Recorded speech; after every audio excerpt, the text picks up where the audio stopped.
porque aplaudí. Hola gente, bienvenidos a el cuarto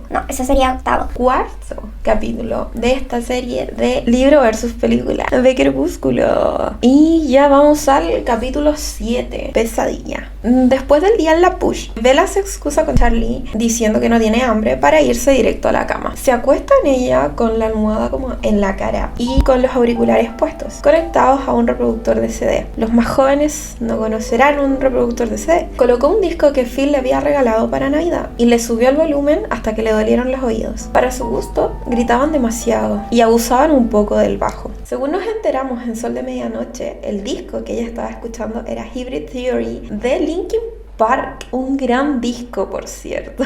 Se concentró mucho en la música y lo repitió varias veces hasta que descubrió que el grupo le gustaba. Y cómo no, Bella, cómo no te va a gustar. Y escuchó hasta que se durmió, que era su objetivo. La música le impedía pensar. Sabía que estaba soñando. En su sueño aparece Jacob, que le indica que corra. Escucha a Mike desde lejos también decir que se aleje. Jacob de repente convulsiona y cae al suelo, y en su lugar lo sustituye un gran lobo rojizo de ojos negros. El lobo gruñe hacia el bosque y de entre los árboles aparece Edward, caminando deprisa con los ojos negros y la piel brillante. Le hace señas para que se acerque. El lobo gruñe, pero ella igualmente da un paso adelante. Confía en mí, le dice Edward, y ella da otro paso. El lobo salta y ataca al vampiro.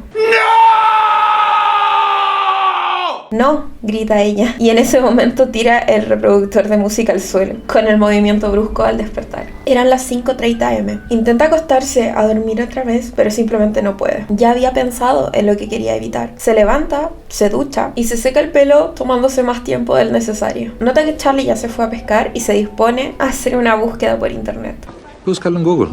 Pone el mismo disco de música de fondo, esta vez sin auriculares, y googlea directamente vampiro. El internet era muy lento, le aparecían un montón de anuncios y solo veía películas, series, juegos, hasta que encuentra una página que le parece prometedora. Vampiros de A a la Z. Tenía un aspecto académico y contenía los diferentes mitos de vampiros en el mundo. Leyó sobre los Dana, el Estri y el Upier, y muchos que no llamaron su atención, excepto 3. El rumano Varacolaci, poderoso no muerto de piel pálida, que parece un hermoso ser humano. El eslovaco, Nilapsi, una criatura de tal fuerza y rapidez que era capaz de masacrar a una aldea en una sola hora. Y otro más. Stregoni Benefici. Sobre este último solo había una información. Un vampiro italiano que afirmaba estar del lado del bien, que era el enemigo mortal de los vampiros diabólicos. Esta era la única entrada en el sitio que la aliviaba, ya que era la única que afirmaba la existencia de vampiros buenos. En conjunto, todo lo que sabía no encajaba y se contradecían incluso. Exasperada, apaga el PC sin esperar a que esté listo, nomás a la mala, un hard reset, y sale de su casa en dirección al bosque, siguiendo un sendero detrás de su casa. Se sienta en un árbol a modo de banco cuando está lo suficientemente adentro y ya no se puede ver la carretera, y se puso a pensar ahí. 1. ¿Podía ser verdad lo que decía Jacob?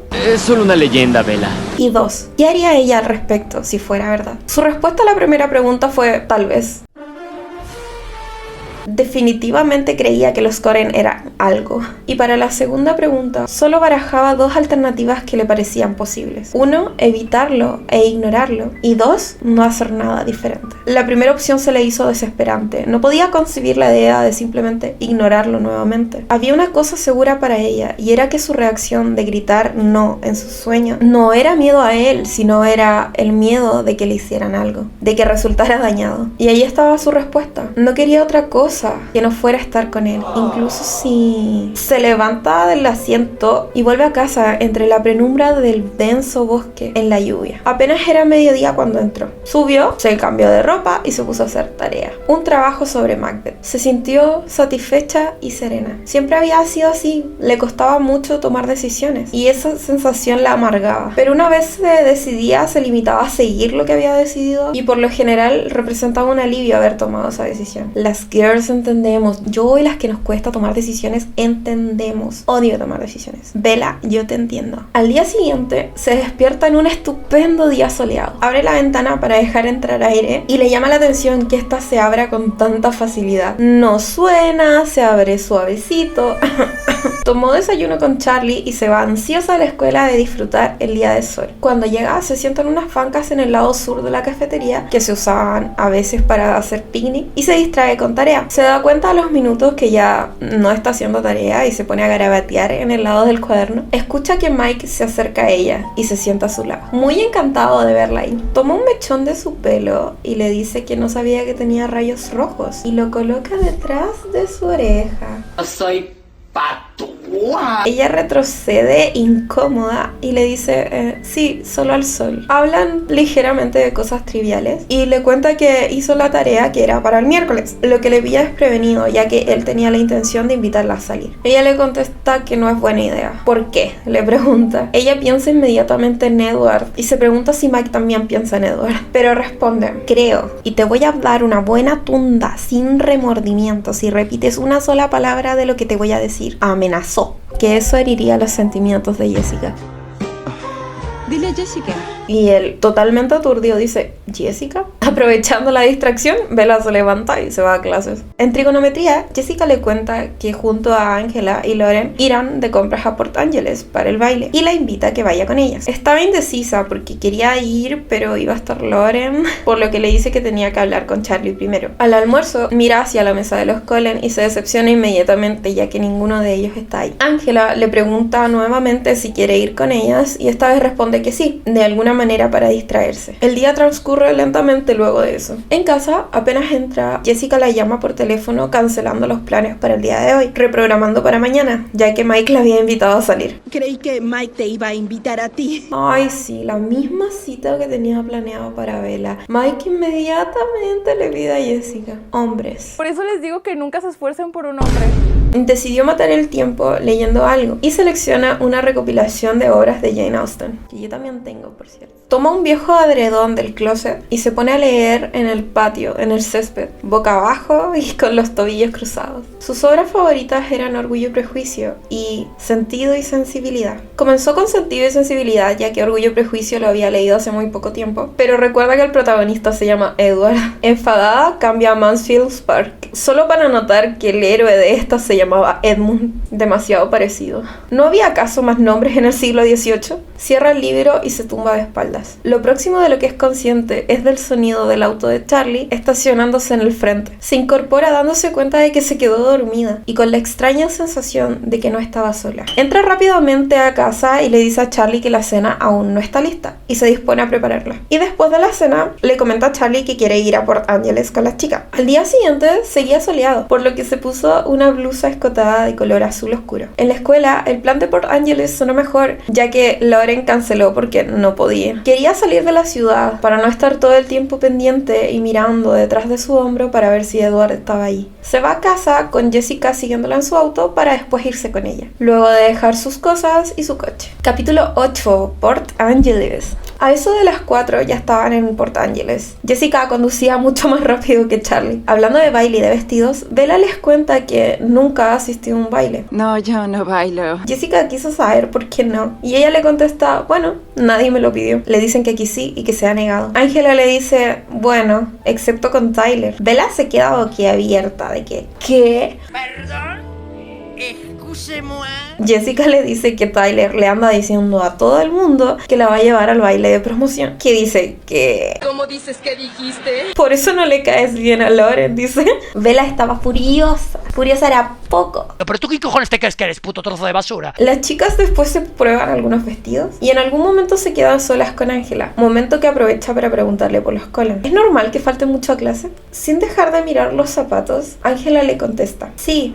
Cuando el tiempo es bueno, se van todos de excursión. Incluso al doctor les gusta mucho estar al aire libre. No le formula ninguna pregunta de vuelta, como sabe que Jessica hubiera hecho. Por eso aprovechó de preguntarle a Angela. Angela les cae muy bien. Un rato después, ya que las compras terminaron antes de lo planeado, Bella se separa de las chicas para buscar una librería, Solo quiero ir a una librería. comprometiéndose a encontrarse con ellas después, en el restaurante italiano al que planeaban ir. ¿Las veo en el restaurante? Ni siquiera entró a la librería cuando llegó. Notó que no era el tipo de librería que buscaba.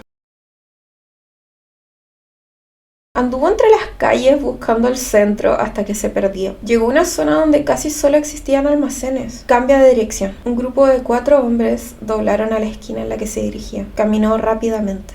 Ahí, le gritan. Espera. Y ella sigue caminando, tratando de evitarlos. Empezaba a anochecer y ella se encontraba caminando tras unos almacenes, con la calle completamente vacía. Los hombres la seguían a unos 6 metros de distancia. Un escalofrío recorrió su espalda. Pensó en tirar su bolso y alejarse, pero su instinto le decía que ellos podrían ser algo peor que ladrones. Llegó a la esquina. Era un callejón sin salida. La habían conducido hacia allí como ganado, y ahora le cortaban el paso hacia la calle principal. Ahí está, gritó uno. Bella se preparó para gritar, pero su garganta estaba totalmente seca. Pensó en romperle la nariz al que se acercaba, meterle los dedos en la cuenca del ojo, o el habitual rodillazo en la ingle. No iba a caer sin llevarse alguno con ella. Intentó tragar saliva para gritar. De repente, unos faros aparecen a la vuelta de la esquina.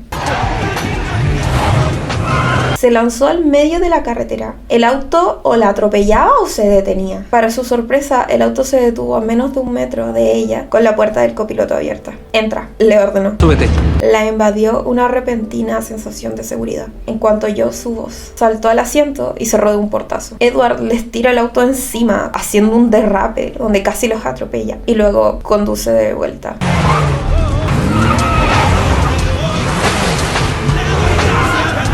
Él solo conducía. Ella no sabía dónde y no le importaba. Se sentía muy segura, pero la expresión de Edward reflejaba una ira homicida. Él le pide que le hable de cualquier cosa que lo distraiga. ¿Podrías hablar de otra cosa? Distráeme para que no regrese. Y ella, tratando de pensar en algo banal, le dice: mañana antes de clase voy a atropellar a Tyler Crowley. ¿Por qué? Le dice. Dice que me va a llevar al baile de promoción. ¿Acaso se olvida de cuando casi me mata? O bueno, tú te acuerdas. Aunque también podría destrozarle el Sentra. Así no podría llevar a nadie. Aunque tampoco podría llevar a nadie si está paralítico del cuello para abajo. Edward suspiró. ¿Estás bien?, le pregunta ella. En realidad no. ¿Qué pasa?, le dice. Y él le responde: a veces tengo problemas con mi genio, Bella. Porque estoy loco, soy un psicópata, estoy enfermo. Te entiendo también, Edward. Yo también a veces tengo problemas con mi genio. Después, Bella le murmura que Jess y Angela se van a preocupar porque se iba a juntar con ellas. Edward da media vuelta y conduce hasta aparcar fuera de la Bella Italia, el restaurante al que ellas planeaban ir. ¿Cómo sabías?, empieza ella, pero no termina la frase. Jess y Angela acababan de salir del restaurante y se apresura a buscarlas. ¿Dónde has estado?, le pregunta a Jessica. Me perdí, admitió, y luego me encontré con Edward, señalándola. Con una voz irresistible, Edward les pregunta si puede unirse a ellas. Jessica le dice que sí, pero Angela confiesa que ya comieron mientras la esperaban. Bella le dice que no importa, que no tiene hambre, pero Edward insiste en que quiere verla comer algo. Quiero asegurarme que Bella coma algo. Y les sugiere que él lleve a Bella a casa esa noche para que no tengan que esperarla mientras cena. Te llevaré a casa. Bella, para dar a entender que sí quiere quedarse a solas con él, le guiña el ojo a Jessica. Deseaba hacerle un montón de preguntas a Edward que no podía hacer frente a ellas. De acuerdo, nos vemos mañana, dice Angela rápidamente. Ok, entonces, hasta mañana. Y arrastra a Jessica al auto. Entraron al restaurante y Edward pide una mesa para 2. La anfitriona los conduce hacia el centro de la sala, a lo que Edward le niega a Bella que se siente y le pide quizá algo más privado, pasándole un dinerillo ahí a la anfitriona. Y ella los conduce hacia una sala de reservados. Algo como esto, le dice. Perfecto, sonriéndole. Cuando se va, Bella le dice a Edward: no deberías hacer eso, ¿sabes? Es muy poco cortés. ¿Hacer qué?, le responde. ¿Deslumbrarla? Debe estar hiperventilando en la cocina. ¿Crees que todo el mundo se dé con tanta facilidad? ¿Te deslumbra a ti?, le dice. Con frecuencia, admitió. Entonces llegó la camarera. Con innecesaria calidez, se dirige solo a Edward cuando habla y le pregunta qué van a servirse. Piden 2 Coca-Cola y Bella ravioli de setas. Nada para comer para Edward, por supuesto. No, porque mi dieta es estricta.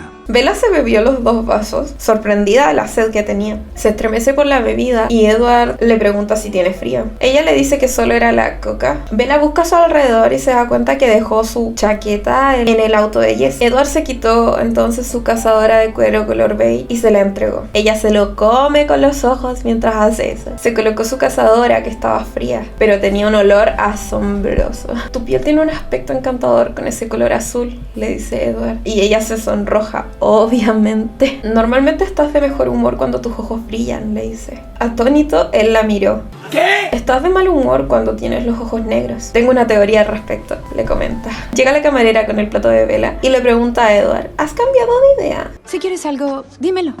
¿No hay nada más que puedo ofrecerte? Vela capta el doble sentido. Edward solo le indica los vasos que ya están vacíos, sin prestarle demasiada atención. Luego Vela se compromete a contarle su teoría en el auto si es que Edward le contesta algunas preguntas. Él acepta. Sí, no.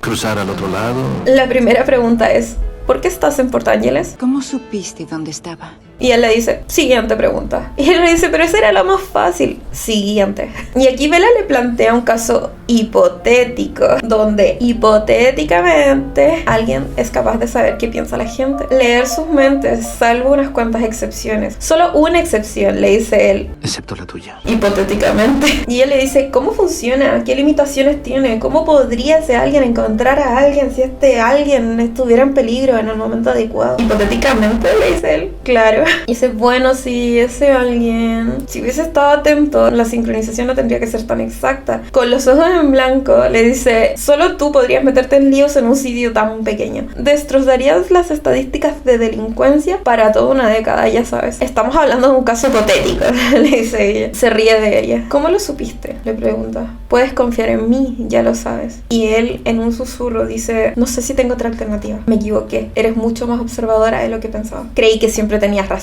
Así era. Le dice, hay otra cosa en la que también me equivoqué contigo. No eres un imán para los accidentes, eres un imán para los problemas. Si hay algo peligroso en un radio de 15 kilómetros, te va a encontrar. ¿Te incluyes en esa categoría? Le pregunta a Vela. Sin ninguna duda, le dice. Sí, sin lugar a dudas. Sin lugar a dudas. Ella se estiró para tocar su mano, tratar de reconfortarlo. Gracias, le dice. Es la segunda vez. Él le responde, no dejarás que haya una tercera, ¿de acuerdo? Frunció el ceño, pero le asintió. Te seguía por Ángeles, admitió, hablando muy deprisa. Estaba siguiéndome. Nunca antes había intentado mantener a alguien con vida en concreto, y era mucho más problemático de lo que creía porque se trataba de ella. La gente normal es capaz de pasar el día sin tantas catástrofes. En ese momento pausó. Vela le pregunta, ¿crees que me había llegado la hora la primera vez cuando se acercó la furgoneta? Y él le dice, esa no fue la primera vez fue cuando te conocí.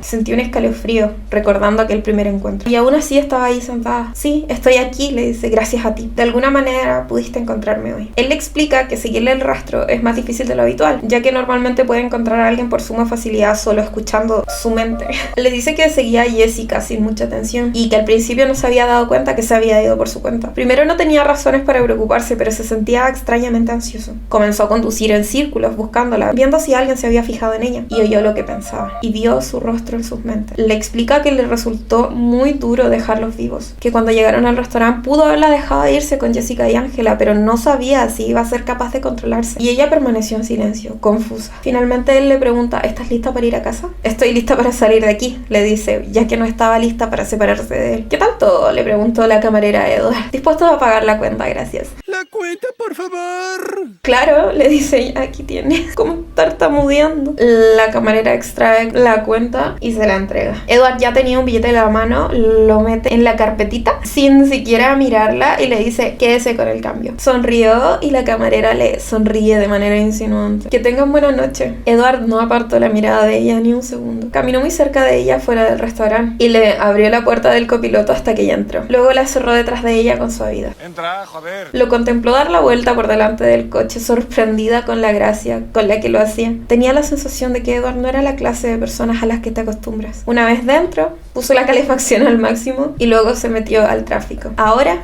le dice, te toca a ti. Y ya, ese es el 8º capítulo y ya se nos viene una serie de confesiones. De hecho, ya nos dimos cuenta de que Edward puede leer la mente. Ojo, ¿qué pasa? Un poco distinto a como es en la película, ¿no? Porque sí, nos enteramos, pero viene este viaje en auto. Este viaje en auto promete, avisaos, es muy distinto al de la película. Y ya, adiós.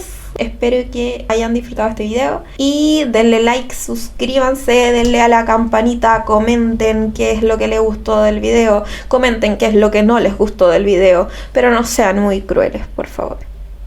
Y eso, adiós.